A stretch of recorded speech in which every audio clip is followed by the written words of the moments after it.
forecast for November, and we're going to be going through the overall kind of shape, the vibes, the kind of feel of November, which is quite I want to say intense, but I feel like I've been saying intense in all of these astrology forecasts for the last few months, but that's probably with good reason, because it has been a little bit like that.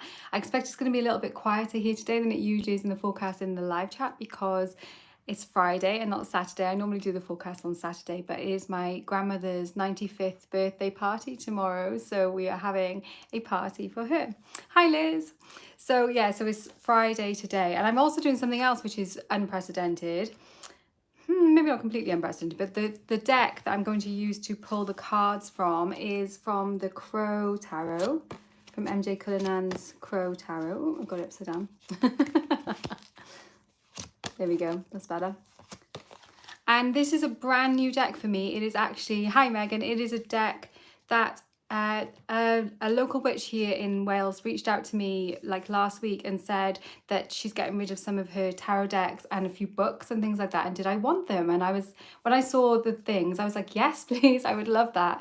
I don't actually do like in-person tarot teaching anymore, but when I did, people used to quite often donate me like tarot decks and things, because then I would give them out to other people. And I am hoping to kind of, like, basically it was the pandemic that kind of saw an end to all of that kind of in-person stuff. And I haven't got going on it again in person, only on YouTube. So, but I am hopeful that that might be a thing in the future. So yeah, that's really cool. So she gave me quite a few decks. I should have shown, maybe I should have done a little haul video actually to show you all the rest of the stuff as well, which is really fun. Oh, hey Tanya, hey Christine. Oh, there's quite a few people here. That's nice. I was thinking it would be really quiet. It might have just been me, as it was on a Friday and not on a Saturday.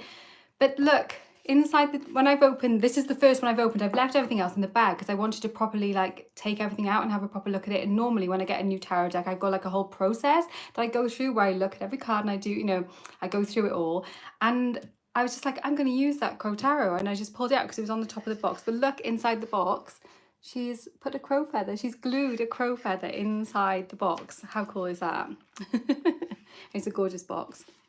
And it just seemed so, it was basically like going, choose me as a deck to use for this reading for today. So it was just so, yeah, so perfect. So I've never seen it, like I've seen other people using it on YouTube a little bit, but I haven't like watched any walkthroughs or anything. So I'm really unfamiliar with this deck, but I have got her other Guardians of the Night tarot deck, and I feel like she's kind of on the same page as me with a lot of the interpretations of the cards. So it'll be interesting to see what comes out when we do that. But we'll do the astrology first. We'll look at the astrology first, and then we'll go on to have a look at the tarot after that. So I've got my honeycomb here as well. I did do a walkthrough of my planners, my like witchy planners and almanacs for next year, and the honeycomb is right up there on the it's just jumped to the top of my list of planners that I need because I use the astrology so much. I'm looking at the page for November. That's what I've got in front of me now. I have also done, for those of you who want like a more detailed step-by-step analysis of the month, I've done a written forecast for November as well, which also includes a personalized horoscope. So you can look it up for your rising sign or for your sun and moon sign if you don't know your rising sign. And I went a little bit more detailed on those this month. I've been doing them for a few months now, but let me know what you think. Like, is that useful? I know some of you here who watch are astrologers yourself, or you're students of astrologers. I know some of you are in my class. So I think it's helpful sometimes to read other people's take on those things. You can sort of see like why is this person saying this? Why is this astrologer saying this? Because that helps us to kind of like learn, rather than sometimes the forecasts are just kind of like vibes only, and then you're not really sure like why is that person making that, having that take, I suppose. So I try to do both. I try to kind of hey Kate. Oh, Liz is saying I had a murder of crows in my backyard about half an hour ago. Yeah, it just is on point, I think, for the energy of November. And the reason that I'm saying that is, so there's a major transit happening that is kind of going to be in play. It's like it's already in play now, but it is going to be in play for the entire month of November as well. And that is the Pluto. Pluto's in Capricorn. It's retrograded back into Capricorn. It's just in there now for like, it'll be moving out of there in November. And we've got Mars opposite it in Cancer. So we've got Mars in Cancer, Capricorn, Pluto in Capricorn opposite each other. And that is a really big deal. Like, it is a transit that happens, we get Mars opposite Pluto every like couple of years. So it's not rare in that respect. But what is rare about it is like where it's falling in the cycle. And this is going to be the last Mars in Cancer opposing Pluto in Capricorn for like 250 years. So, or maybe a little bit less than that, but not in our, we're not going to see it in our lifetime again. And all of the last Mars in Cancer opposite Pluto and Capricorns that have been happening over the last 15 years, while since 2008, since Pluto has been in Capricorn, everything that has been being triggered when we've been having these oppositions is like culminating now, because this is the very last time that this is going to happen, and it's happening like just before Pluto moves off into the next sign, and Mars is moving off into the next sign as well. There are going to be like Mars and Capricorn vibes are happening all into next year as well, but not in these signs. So the sort of energy of Mars is to like force things out into the open. It's got a lot of energy. It's a very energetic planet. It's a very hot planet, and it doesn't like things to be like concealed. So Mars wants to kind of like bring things into the open so that they can be dealt with. And like sometimes that can feel too, like it's a lot, you know, sometimes, especially if you're the sort of person who takes like a while for wanting to kind of like reveal things. You want to kind of like gently do that. Mars is like, no, I'm going to just like rip the band-aid off straight away. Mars has got that kind of energy. This is why like Mars signs especially are often associated with people who work in like surgery, like surgeons and things often have strong Mars in their chart, because they like literally cutting open the body, you know, they're like cutting things out, cutting things open. And that is what Mars tends to do. It's like, I'm going to get to the bottom of it, even if it involves cutting, you know. So when we've got Mars transits in play, it can feel stressful. You know, it is kind of stressful on our bodies when we have that. And Mars is the ruler of Aries and of Scorpio. Well, we're in Scorpio season at the moment, because so we got the sun in Scorpio. So this Mars is kind of ruling the sun, it's kind of ruling the whole season. So this whole Scorpio season is going to feel, there are going to be revelations happening. And like I said, because this is the last time we're having this particular setup with Mars and Pluto, it is really a culmination, a finishing off. It's just bringing me like all the tens vibes in tarot, like and perhaps most especially 10 of Swords in tarot, because it's got that like, I am going to finish this cycle, even if it is kind of painful to do that, but it is going to end, and that is going to pave the way for new beginnings, you know. So it's not like doom and gloom at all. It's just we're just at that part of the cycle now, which feels like that. Yeah, just gonna have a quick look at the chat. Listen, Pluto's kicking your ass. Yeah, especially when Pluto's very prominent in your chart, and like Pluto's just been hanging around this point now for such a long time, which is really just hard, you know, hard to kind of it's so noticeable, I feel like, because it's so sort of slow. Tells an Audrey Witch, say this is really rough for me right now, really painful. I'm so sorry that it's so painful for you now. It is really, it is hard. But there is, like, I hope as we go through this forecast, we are moving out of this energy towards the end of the month, and so there is going to be some relief as well. Siren says it's legal in Canada to possess any bird feather, including crows. Oh wow, really? Oh no, it's not. So Siren, this feather, it is a real crow feather, and I don't believe in the UK it is illegal. Like, they literally, like where I live, when I go for a walk, I could make a whole hat full of them. Like crow and magpie feathers are very common. It's one that she has found. The person that I got the deck off, because it's not a new deck, it's a new to me deck, but I got it off a local witch, and she'd obviously found a local crow feather and she's glued it in here. It's not, that won't be in your deck if you're just buying a deck. I'm sorry if your internet is horrible today as well. Yeah. So what was I saying about the character of Mars? So let's also talk just a little bit about the character of Pluto as well, because Pluto is a very slow moving planet. Like I said, it takes about 250 years for it to go all the way around the zodiac. So in our lifetimes, we only see like maybe half of that cycle, or probably likely less than half of that cycle, you know. Like I was born with Pluto in Libra, and it's only in, you know, it's only about to go into Aquarius now, so it's only made it kind of like a third of the way around the zodiac.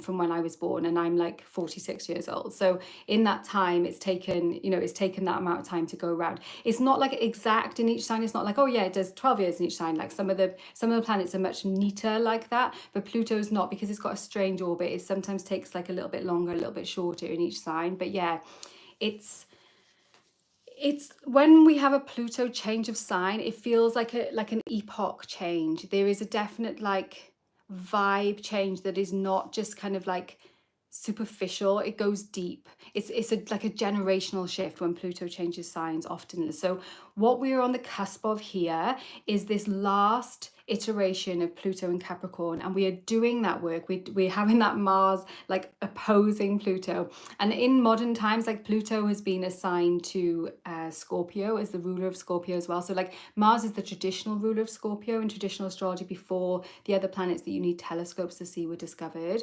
And then as the three modern planets were discovered, they were assigned to signs, and Pluto was assigned to Scorpio. So we've got kind of like the traditional ruler of Scorpio and the modern ruler of Scorpio like heading off against each other, and they're doing it in this place where the very end of Capricorn. So wherever, if you know your chart, wherever the very end of Capricorn is for your chart, you know, have a little look. If you've got any planets there, you're going to be feeling that, especially if it is on like an edge of a house for you. You know, it will be on the edge of a house, but if it's on the edge of like an angle for you, then that's going to feel even stronger as well. But yeah, like especially if you've got like your sun or moon or something tightly aspected to it there. Yeah, Megan saying native birds are protected. That's so interesting to me, because like the feathers, when they drop the feathers, sorry to have a little bit of a tangent away from the astrology to talk about the bird feathers, but when they are dropped, they are like, obviously the birds don't need them anymore. So it's like, I suppose it stops people from like killing the birds to take the feathers, I guess. But yeah, that's interesting, because like they literally are really easy to find, and like people just treat them almost like litter. Yeah, so I don't like, it would obviously be different I suppose in the city or whatever, but yeah, it's interesting that there's different rules about it like that, and I'm sure it's for a reason, I guess. Like people are saying to protect the native birds and indigenous traditions and things. So yeah, I'm sure there's much more to that story, but yeah, here it kind of would be really strange to have that, because I don't feel like there would be no reason for it. I don't know, strange. But yeah, I've got lots of feathers. I tend to collect them and bring them for my altar if I feel like they've been gifted especially for me. So sometimes if I'm walking and like one falls down like literally right in front of me, then I will bring that home with me, because I'm like, oh okay, that one is supposed to be for me. So yeah, interesting, like different places having different rules about what we're allowed to do with natural with our kin, with our animal kin things, our bird kin. So yeah, interesting.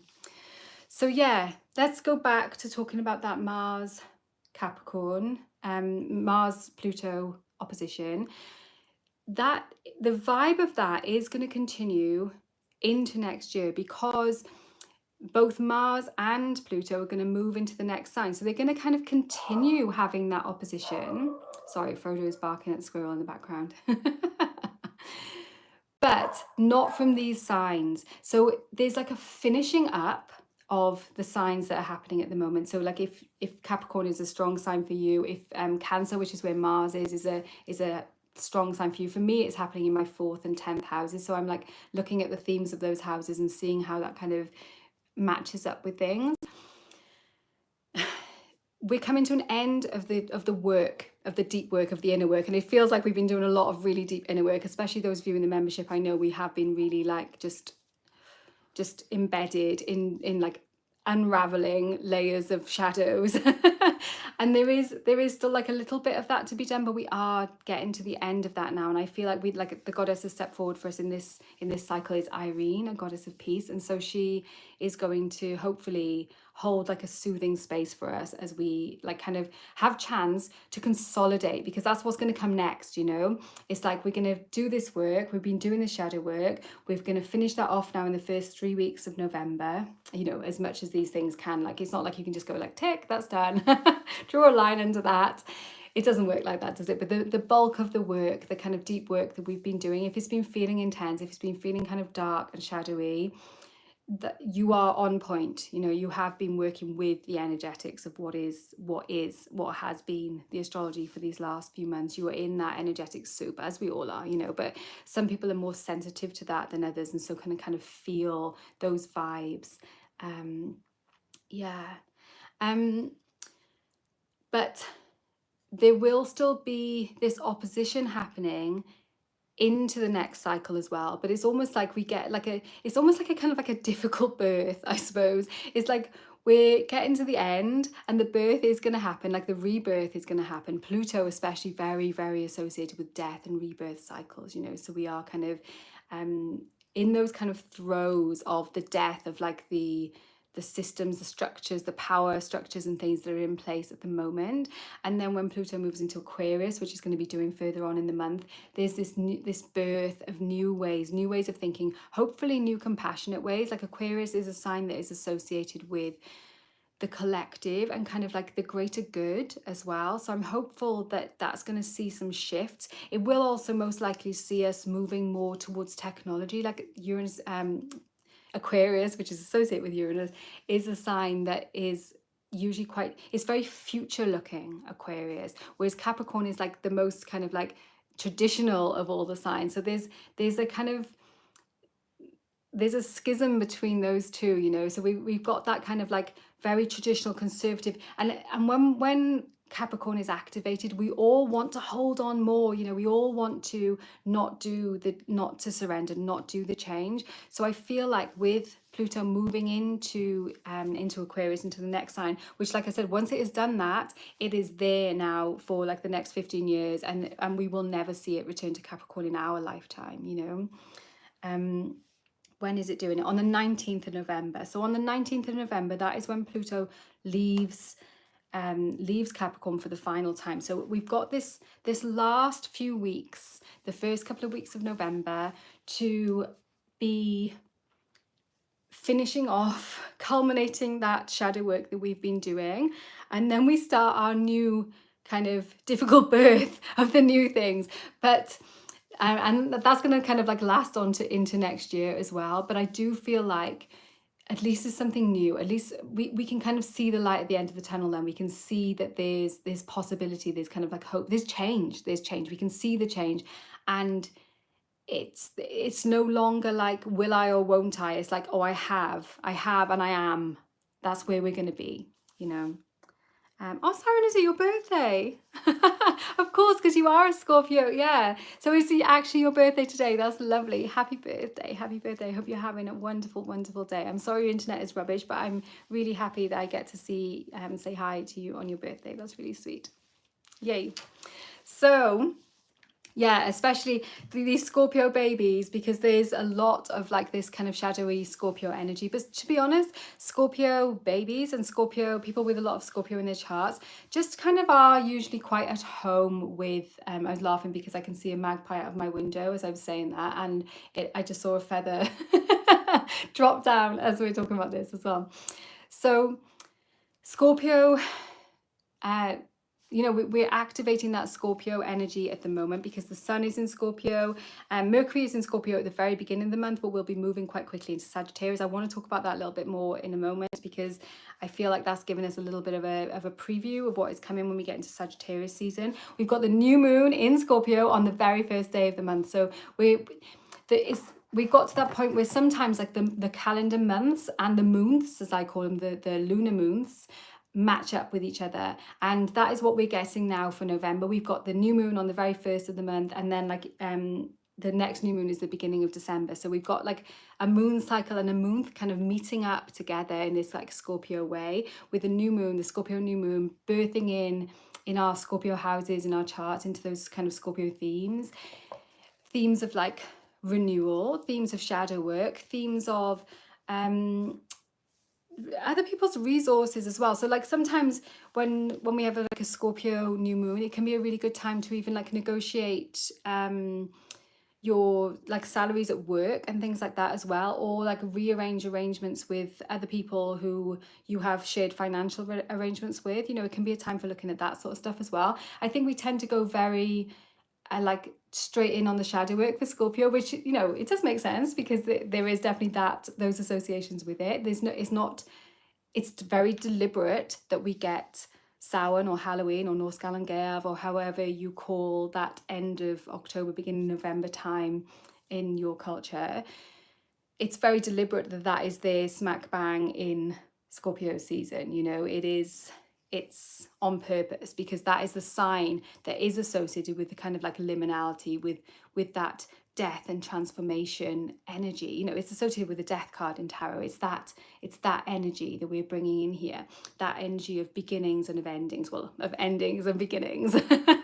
But it's just a cycle, isn't it? You know, it's like going round and round and round like that. So yeah, we'll all be seeing that energy of endings and beginnings. But what I wanted to kind of, that's why I wanted to talk about the Pluto and Mars stuff first, is because this cycle that is ending and beginning isn't necessarily just like a monthly cycle or even an annual cycle. It is like, we're talking about like a 15-year cycle in our lives. It's like an epochal cycle or a generational cycle that we are culminating now, and we're going to be moving into this whole new cycle. So yeah, Siren's saying Scorpio doesn't do anything superficial, straight into it. Exactly. And that's like when I was talking about Mars, you know, like Mars wanting to get to the bottom of things, like literally slicing things open to see how things are, or like taking things apart to see how they work. It's like, I will understand the nuts and bolts of this. I will see all parts of this.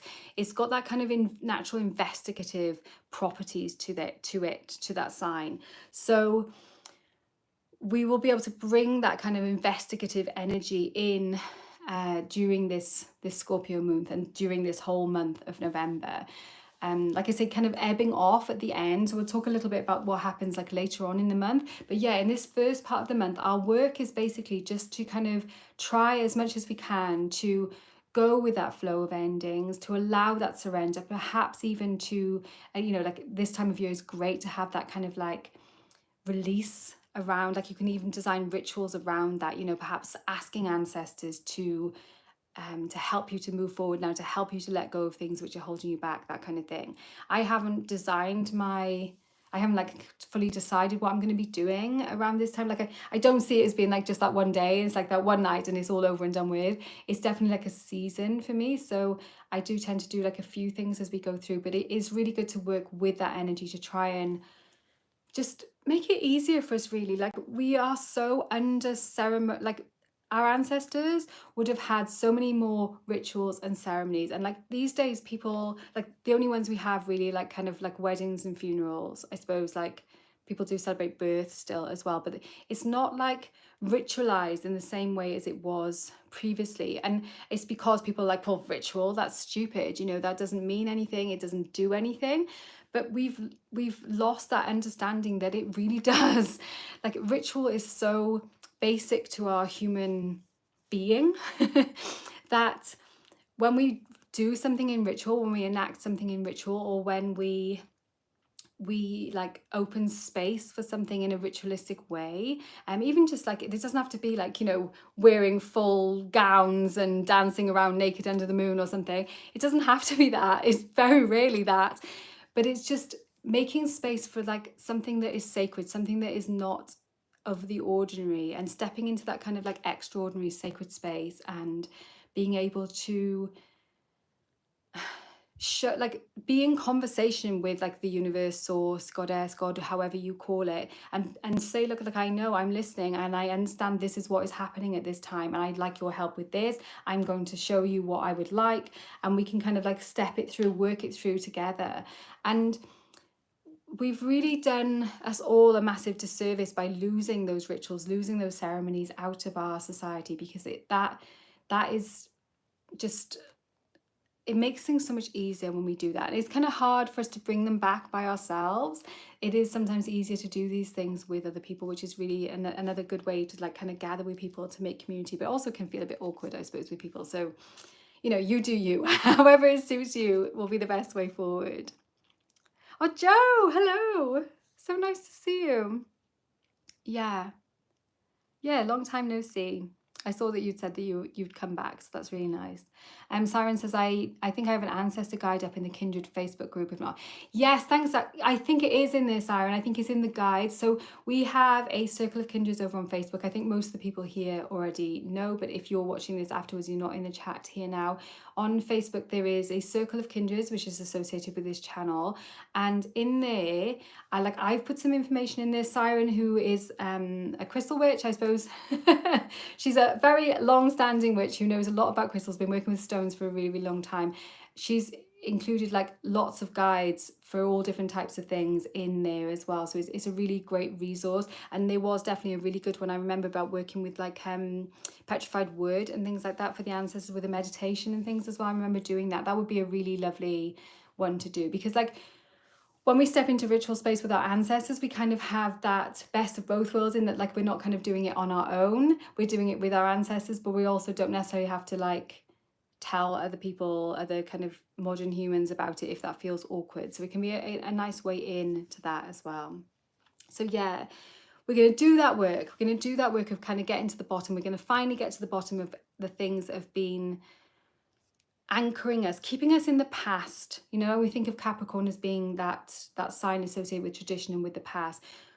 Since cast your mind back to like 2008, look back on that. What is it? And then like if you're feeling very like nerdy, you could even look back and look at specifically like all of the Mars and Pluto oppositions since 2008 and be like, what has been coming up for me and in those times when that's been happening before, because that'll give even more clues as to what it is that needs to be released now as we're working forward in that cycle.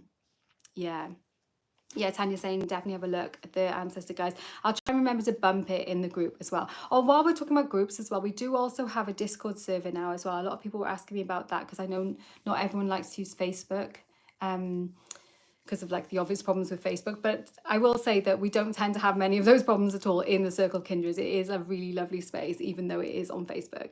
But yeah, we have got a Discord server as well. I think both of the links for both of them should be underneath this video, and the link for the astrology forecast that I was talking about at the very beginning as well should be under this video as well. So in the description. So all of that should be there, hopefully. Yeah. Sarah says, through meditation, I connected with my ancestors all the way back to the Paleolithic using crystals. Wow. If anyone has any questions about the guide, please ask at any time or ask in the Discord group. That's amazing. That is amazing. And that sounds like such a powerful thing. At some point, can you please tell us more about that? Because that would be really cool to hear you, like not typed. Let's talk about that in real. Oh, and talking about that, we also have a circle, which is gonna be a really beautiful ritual space. Hey, Tracy.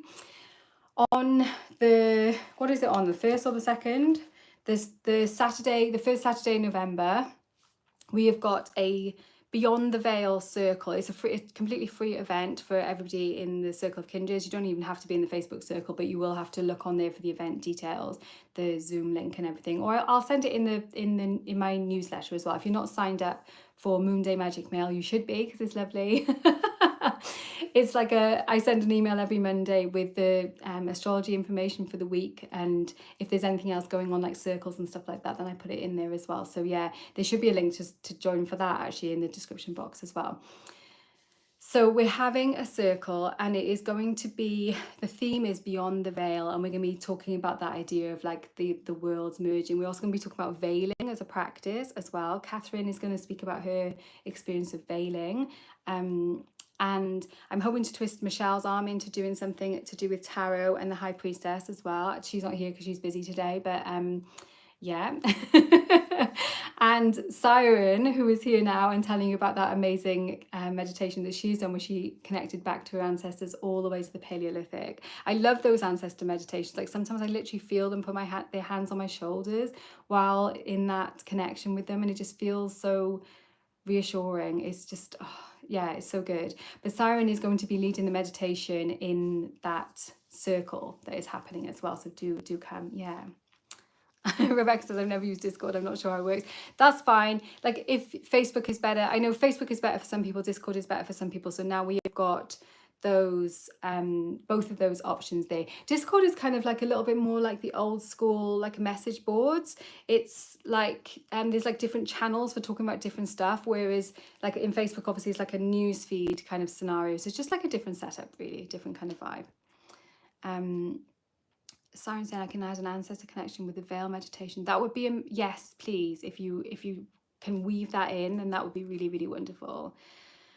I do very much feel like the ancestors are beyond the veil. Like they're not like, it is that thin. Like I can reach them, I can touch them now. They're with me now, you know. You may be able to see them if you've got the sight. You know, you can see them with me now as well. They're always with us, but it's that kind of like veil idea that you don't see them like with these eyes. You see them with these eyes, you know. So yeah, it's that. Tells Audrey, it says, so nervous to speak, but I'm going to do it. Well, thank you. Yeah, that's great.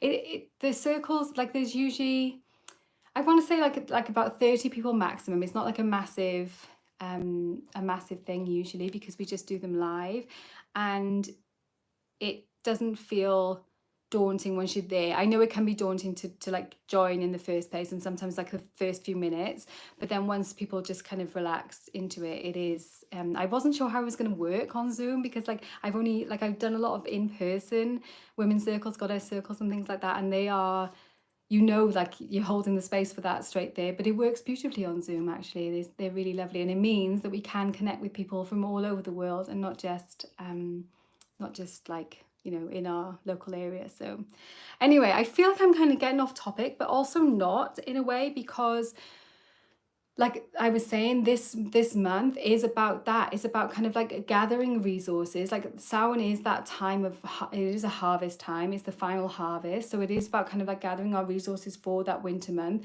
And part of our resources that we are gathering is like connections with other humans, other non-humans, as in like spirits, ancestors, things like that as well, which will see us through that winter time. If you're in the northern hemisphere, obviously if you're in the southern hemisphere, then you are still having a veil thinning event. You know, you're doing the belting. I've never actually been to Australia. I'm trying to think if I have been in the southern hemisphere, but not around any of those times, so I'm not sure how it feels personally like to do that, but I know people do have really rich practices in those areas, which sometimes involve like the opposite of the wheel of the year, or sometimes it's more embedded in like the local traditions in those places as well. So yeah, I feel like I can't really speak from that, being like a Welsh witch very much embedded in Wales. I know what works for me here, but I think we all kind of have to find our way with what works for us wherever we are in the world. Yeah. So what else did I want to talk to you? Oh yeah. Okay.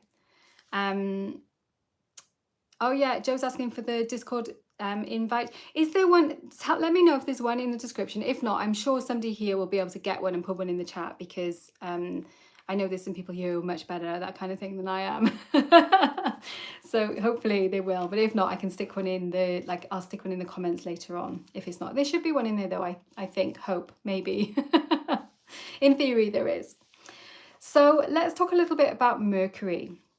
So I said we got that new moon. Oh, and I've made a guide for you as well. I've made a Scorpio new moon guide, which is up on my website as well. It's free, so you can just download that. And that has got information for that new moon. There will also be a video coming out, which I've already filmed actually, but that'll be coming out in a few days' time, about the new moon itself, and like pulling some cards for that new moon.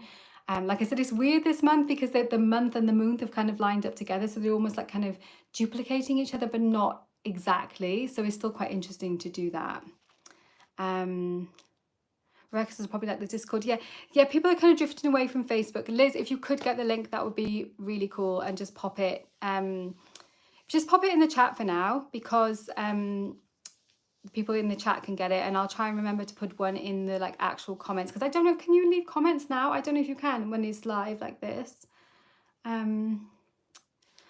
Oh, Rebecca, I'm so sorry for your loss of your uncle.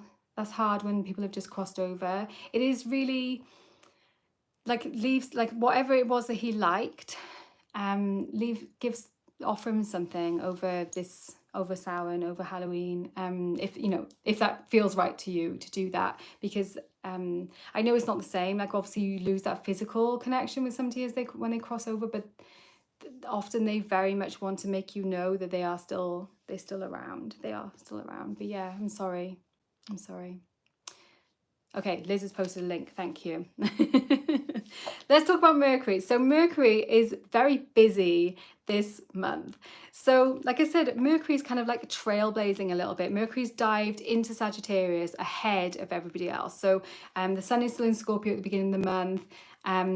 Venus is going to be going into Sagittarius as well. Venus is already in Sagittarius and will be going into Capricorn. But it's Mercury that's making a lot of connections. Like when I'm looking through the transits, I'm like, oh yeah, like a Mercury transit, Mercury transit, Mercury transit. There are lots and lots of Mercury transits this month, which to me suggests that we're going to be having a lot of communication. Like I feel like a lot of that communication is going to be like beyond the veil communication. We'll be receiving insights, we'll be receiving wisdom, we'll be receiving ancestor connections, things like that through the month. But because Mercury is already in Sagittarius and Jupiter's sign in that kind of expansive sign and opposing retrograde Jupiter, which is in Gemini, I think it's going to feel kind of like exciting and expansive, and I feel like there's going to be an opportunity to kind of like really broaden our minds, like broaden our way of thinking, and also like see the world in a really different way from how we do going into the month. I feel like it's like kind of preparing the way for us to have this like mind blown kind of like, I thought my life was this kind of this neat little box, and actually it's so much bigger. Like I'm so much more connected, I'm so much more expansive than I knew was possible. And like sometimes even we even know it, like we can like intellectualize that, but until we like experience it, which I feel like is what is going to come later on in the month after Pluto moves into Aquarius, and also is given that like air sign agitation into that air sign, rebirth in that air sign as well. There's new things coming, there's new information coming, which means we can be open to new ways of thinking, new paradigms, new worldviews, new options, new opportunities. And some of those things, like I said, they likely will be more like kind of like AI weirdness, and there likely will be more like what's that called, like disinformation and like sort of disinformation campaigns and stuff like that as well, when people use information in a way that is like necessarily deceitful. Like there probably will be quite a bit of that as well. So there's like pros and cons with it. Also it can be like when we've got Mercury in Sagittarius and like opposing the ruler of Sagittarius in an air sign, it's like a little bit too much fire in it. It might be quite agitating in some ways. So because we know that, because we've checked the weather and we know now, you know, you're checking it, watching this, we can realize, my nervous system is going to need so much beautiful care and rest, especially in this month. So we're going to just like, just cutch ourselves up. It's a very Welsh way of saying it. We're going to cuddle ourselves up and just take amazing care of ourselves this month. Like so much. Like I've started a whole I made a page in my journal. I was going to try and grab it, but it's too far away for me to do that. But I'm starting like a whole thing where after 8 p.m. in the evening now, I'm basically not doing anything except self-care, apart from tonight. And there will be a couple of things where I have to, because tonight, if you're in the goddess circle, in our Moonwise Goddesses, we have got our journal circle tonight. So that's happening in a few hours from now. But generally, like on every other day when I haven't got something that I've definitely got planned in, I am going to 8 o'clock at night. I go up, I do all my skincare, wash my face and everything, brush my teeth. I remember to put my retainers in because I never remember to do that. I've got like a hair strengthener thing I'm going to use to give myself like a really nice head massage. What else was on my list of things? I've got like a whole list of things that I'm doing for like basically for self-care. I've got like light blocking glasses, you know, those crazy looking like orange glasses to stop any blue light. So if I do like want to watch a movie or something, then it's not letting it's like protecting my eyes. Like I'm not 100% sure if these things actually work, but it's like, I'm going to give it a go. I'm going to give it a go and just take such amazing care of myself. I'm not going to check back in with my emails. I'm not going to check back in with any of my work stuff. There's like a cutoff point for that for me now. And the focus is going to be on me. So far, I've done this for, I think, 3 nights. My family are like, what's going on? Why aren't you like fully available to do everything for us after this time? It's going to be a massive shift for them. It's also a massive shift for me. So the reason I'm telling you all this, like kind of personal details, and maybe TMI, but it's like because that for me, that's quite radical, because normally I'm like available for everyone's stuff. So I'm not going to be. And that is how I'm taking really good self-care of myself in this, you know, going into this dark part of the year. And I'm going to see how it goes. And if it's like at the moment, the few days I've done, like last night I had a bath. Oh, it's just delicious. Felt so, so good. So yeah. Becca says, I love the video you did on the planners. I use the ritual, is actually where I found you. You did it. Oh, cool. Yeah. The ritual planner is really good and so good for like learning and like not even like learning, like even if you're somebody who's a bit haphazard with your tarot practice, I think it's really good. It keeps it kind of like all contained in one place, which is really, really cool. Yeah. So self-care, guys, self-care and being open to mind-blowing situations, expansive kind of mind-blowing situations with all that Mercury stuff that's going on. The other thing, like there's not loads of other stuff going on, like it is that, you know, that Mars Pluto thing is a big thing and that is most definitely going on. Even like Mars moves on into Leo on the 4th of November, but so like it's still kind of like keeping close to, but because it's shifted signs, the kind of intensity of it will ebb a little bit. But because Mars is slowing down as well, you know, like it's not going to go too far into does it say when it is? Yeah, it's no, not on this page that I'm going on. We have got Mercury going retrograde at the end of the month as well, on the 26th of November. Mercury is going retrograde and it enters his shadow on the 7th of November. So, you know, like what I was saying about there being lots of Mercury stuff, there's a lot of information, a lot of ideas. I wouldn't like settle too hard on any of those. Just allow them to kind of come and take note of them. And then it'll be like later on, probably like really kind of getting geared up for next year, really. We'll be able to take this information and kind of put it into practice then as we move forward into the new year.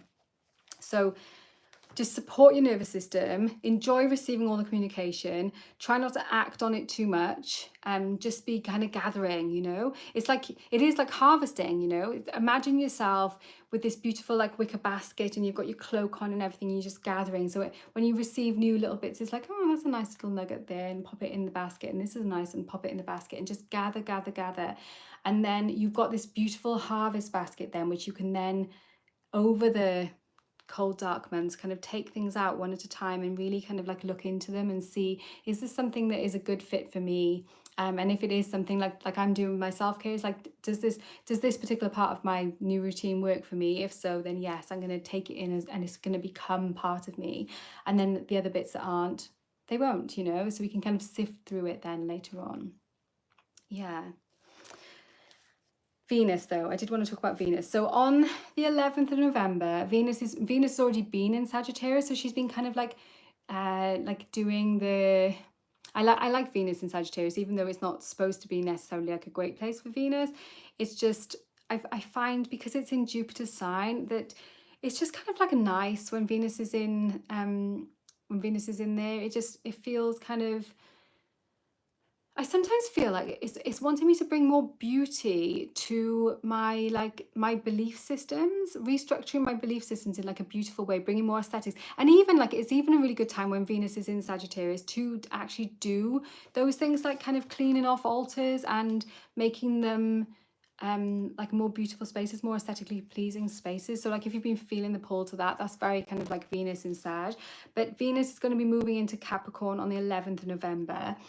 And my image of her there is like, we've had all this stuff happening with Capricorn, with Pluto going through Capricorn. Pluto is still in Capricorn at that point, at the very, very end of the sign. And Venus is just kind of like coming through the sign behind and just like gently but thoroughly soothing it all. Just really like almost like kind of like pouring honey on it and just allowing it to smooth and soothe, giving it a massage as we go through. So it's like the tradition stuff is all still there, the bones, my ancestor connections are all still there, but this kind of like rebirth that happening in our traditions that since, and like in ourselves, in that, especially if you know that house of your chart, there's been happening over the last like since 2008, so the last 15 years. She's going to just bring like a balm to all that. So if you've been feeling like you have been going through the ringer, then I feel like there is like a soothing that is going to happen. And like that's happening beyond the end of the month as well, you know, into December as well. So those are like the major things, is that Mars Pluto, which I'm sure like if you watch a lot of astrology type stuff on YouTube, you won't have escaped that. There's a lot of information going on around that because it is a big deal. And we've also got those Mercury activations, so lots of information, really good self-care, and then that soothing Venus, which I feel like we don't really need to necessarily do anything with that, but you may want to tap into that kind of like divine feminine goddess soothing sweetness, like allow yourself some sweetness it's like a spoonful of sugar helps the medicine go down kind of vibes, you know, and that's what's happening with that Venus. So yeah, and like I said, there's other stuff, like, you know, you can get much more granular with all this, and that is what I have done in the written forecast as well. So if you want it more like, you know, the first couple of days, you know, like literally going through the month in much more detail, then I've got that in the written forecast. And it's also kind of like what you get if you get the Moonday Magic Mail as well, because in there I do send it like bite size for the week kind of thing of what is going on. Hey Katie Jane, hey KJ. Okay, I'm just going to shuffle the cards a little bit.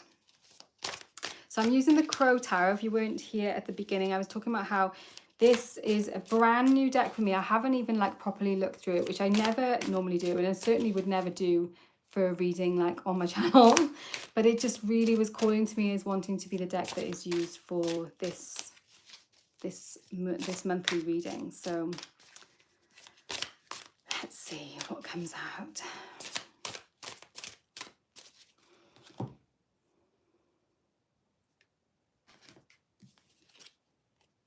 Okay, so we've got our Page of Wands here, and I feel like that is very much Mercury in Sagittarius, you know, when I was talking about that Mercury in Sagittarius energy of like, just, it's got that Sagittarius fire, that mutable fire. It's also got that Magician's wand bringing in, you know, that mercurial. So if you want to bring a bit more kind of creativity, a little bit more, and like, you know, it is the page, so it's like nascent, you know, it's something that is becoming born now. It's a beginning. So let's allow those kind of like fun ideas, those new ideas, those creative, especially when it comes to our witchy practice as well, you know, like whatever your practice is, there's definitely an opportunity over this month to be deepening into that practice and trying new things, you know, like I said about that kind of like mind opening stuff. It's like some things that maybe you thought, nah, not for me.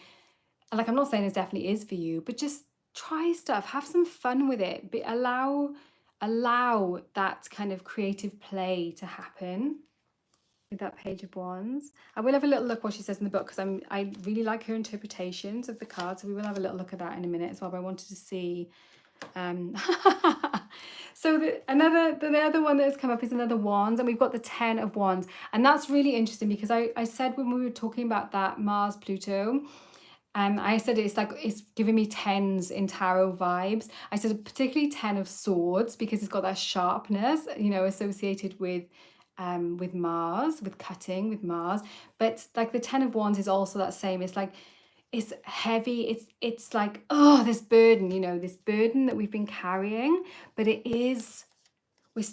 getting to the end of it now, you know. It is a 10, it's getting to the end of that cycle, so it's like almost time to let that go. And it, you know, we are going to be letting that go whether we want to or not. And it's interesting seeing those two together. Like the way that we can find to do that is through like creativity, through that kind of spark, through that fiery spark. Because one wand is exciting and expansive and is like almost like a broom, like leading off. It looks like all kind of like sun and like fun kind of things going on in the background there. Whereas 10 wands, too much responsibility, too many too much dogma, too much like work and hard things that we've been carrying, just drags us down and doesn't allow us to have that like fun and play. We are supposed to have fun and play. It's interesting, you know, the contrast between the signs as well, like when we're thinking about Capricorn as being this very like kind of work orientated sign, and then when we get into Aquarius, it's a much more like human orientated sign, a more kind of play orientated sign. So yeah, I'm going to take another card as well. Okay, let me shuffle, because I was originally only going to take two. I normally only take two in these, but I want to take one more. It feels like that needs a little bit of extra.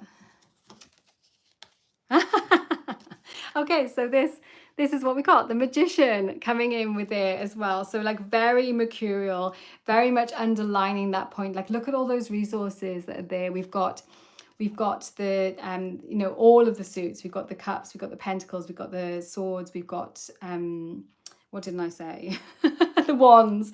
The wands are all there. So look, like these cards together, yeah,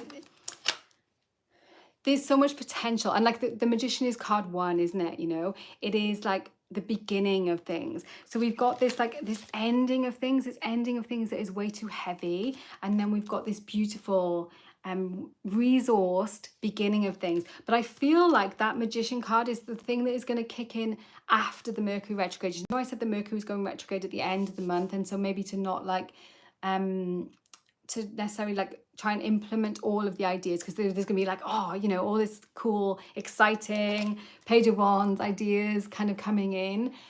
Maybe don't implement them all, because then that's just going to feel heavy and too much as well. But if we can like just be gathering up our resources ready, to then use our discernment and play and kind of put those things into beginning. Yeah, it's just like, oh yeah, endings and beginnings.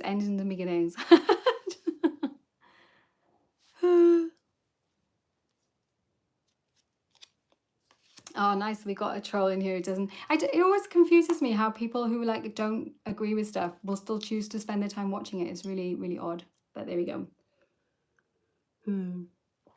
Okay, so let's have a quick look at what it says in the book for them, because this, like I said, this is a brand new deck to me, so it'll be interesting to see her take on things. Let's look at that Page of Wands first, because that was the first one that came out.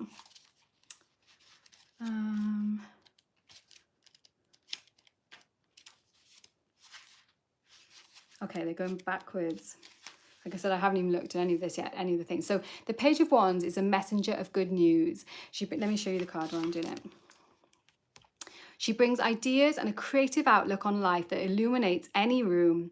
Her vibrant, youthful energy is powerful enough to spark a change in direction or push an original project forward. She loves adventure, and although she is ready to travel anywhere her wings will take her, she is not reckless. So yeah, that's kind of what I meant really about that, that idea of recklessness as well. Like we want to be still in our discernment. We want to be gathering the information and maybe like having our minds blown with stuff, but not acting upon that in a reckless way straight away. When the Page of Wands appears a reverse, which it didn't, so that's fine. It's like saying that project can't get off the ground, but we are at that point of time now where we are, we want to be like taking our projects off the ground. We are having that ending and coming into the beginning. Let's have a look. So Page of Wands and Ten of Wands. So Ten of Wands, from a distance, the Ten of Wands didn't appear so big to the crow. As that's the same, isn't it? It's like when we're seeing things from far away, the burdens don't look quite as big as they are. However, once committed to carrying the wands, the crow quickly questioned whether or not it made the right choice, and if it is now unable to manage the task. Was the treasure worth the effort? This card is a message of caution. You may have taken on responsibilities that could prove to be a bigger burden than anticipated. The Ten of Wands may also reflect an inner strength that will assist you during a time of struggle. And we have got this really deep reserves of inner strength as well, much more so often than we think we have, or for myself. Yeah. Reverse the Ten of Wands is a reminder that putting off small tasks can lead to a more significant burden. But again, it didn't come out reverse for us. So it is about, like, responsibility is a word that came out on that card, and that's what it feels like. It feels like we've come to a generational ending of a certain type of responsibility that we've had. So when you look back at this part of your life from 2008 to where we are now, what are the main, like, kind of responsibilities and burdens perhaps you've been carrying? And that is not to say that those things were bad things. Like, for me, that was like my early motherhood journey. So it's not that I feel like, oh, I wish that didn't happen. I don't wish that at all. But I can see that I'm culminating certain parts, like, and it is the fourth house for me, you know, so it is to do with, like, house and home and family kind of vibes for me, especially. So it's especially like that kind of like home areas for me that are coming up. But for you, like, if you know which area of your chart, you can look at those themes as well. But in general, you know, that's those fields of Capricorn are about responsibility. They are about perhaps work as well for you. It can be about, like, the mountain you've been trying to climb. Like, what mountain have you been climbing since 2008? And is that still a mountain that you want to climb? Or is it time to kind of like reassess and kind of try and bring some more of this creativity into play and go about it in a different way, you know, or choose a different mountain? It doesn't have to be. So just have a little think about that. Let's have a look at what it says for the Magician. Yeah, that responsibility has really jumped out to me from that card. So I feel like that's one of the keywords, is like looking at the responsibilities of that period of time and how that ends into beginnings. So the Magician, let me show it to you again. The art on these cards is really, I love it. I didn't really like collage decks before her work, but I do like how she uses them. Oh, let me show you. So the keywords, we've got alchemy, resourcefulness, creativeness, and manifesting. Connecting the physical world with the spiritual realm, the Magician Crow pulls the energy of the four suits, representing earth, water, air, and fire, to create a spark that has the power to manifest into a transformative idea. Rising above the craggy, desolate mountains, lined by red and white roses at the base. Okay, so we've got mountains on this card. So I was literally just talking about mountains. And then obviously they're pulling out those mountains here as well. The Magician symbolizes the first steps of generating success. He has the ability to carve out the desired path through difficulty, using life experiences and a pure heart. Sometimes, however, the crow is an imposter, a trickster. Reversed, the Magician Crow uses the connected power of the spiritual realm for greedy purposes. The Magician in this position may denote you have fallen prey and have become another gullible victim. Take the time to look inward and ask if your motives are pure of heart. So it's interesting giving us like both sides of the story there, but I feel like sometimes, I feel like what it's actually saying for us in the context of this reading is that have we chosen our own mountains? What are the responsibilities that we have chosen, the mountains that we have chosen to climb, and do we still want to do that anymore moving forward into this new cycle? And how can we be more kind of creative and proactive in our own choices as we move forward into this cycle? Actually, like, manifesting, creating for ourselves, rather than carrying burdens that are kind of like given to us from other people. And like, yes, you know, we are talking in Scorpio season, so perhaps we are even talking about ancestral burdens here as well. You know, we can bring that into the picture. But perhaps already as you're like listening to this or watching this, you can, perhaps things are already coming up and you're like, oh yes, that's what that is about for me. You know, that's what's so wonderful when we talk about the astrology and the tarot and bring those things together, is that it gives us personal insight, even though it is a collective, like there's collective stuff that we're all going through, and then there are personal threads that it pulls on in our own lives as well. So yeah. Sounds as one of my moon cards for this cycle was 10 of Wands, trying to let go of those burdens. Yeah. Well, this moon cycle is very, very much that. The full moon as well on the 15th of November is in Taurus, and it's going to be like a really supportive full moon, I feel like, to, like, you know, there's still some spicy stuff going on as well, but in general it's kind of it's allowing us a bit of grace for ourselves as well, as we've been navigating a lot of stuff over these last few bits. It's also when actually the membership that I've talked about it a little bit in this video. I have a Moonwise membership, which is like a monthly membership where we get together and we do goddess stuff and we do journaling stuff and all that kind of thing. But it's continuing, but I'm going to close doors to new members on the Taurus full moon. So the doors will be closed from then, and I'm not sure exactly when they're going to open up again, but it's not going to be until around the spring next year. So I wanted to keep it as a kind of like a sacred, safe container with nobody else coming in, because the goddess who stepped forward for us is Irene, who is connected with peace. And I felt she was wanting me to protect the peace of the space by not having by closing the doors, kind of closing the doors and making it all cozy. So yeah, just a heads up that is happening. Anyway, we have been almost exactly an hour, so that worked out pretty well, and I'm very happy with those cards. I'll take a photograph of them and share them in the Discord and in the Facebook circle, so you've got them there to refer back to. I know some people have got this deck as well. Thank you so much for everyone who has come and hung out with me. I thought it would be quiet because it is a Friday, not a Saturday, but I think actually it was very similar. There's like 20 odd people have been watching. So yeah, thank you so much for sharing space with me. Warmest blessings.